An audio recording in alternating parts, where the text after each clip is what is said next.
لا.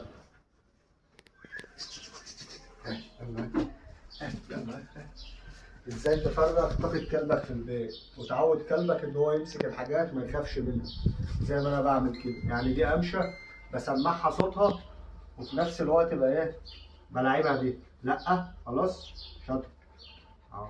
لا شاطر اهو. يلا جدع برافو. يلا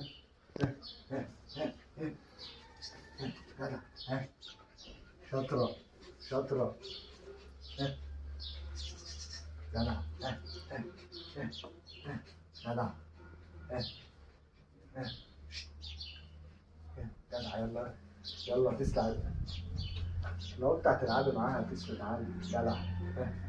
وبرضك أهمية أمر المنع للكلب لما تقول له لا لا شاطر.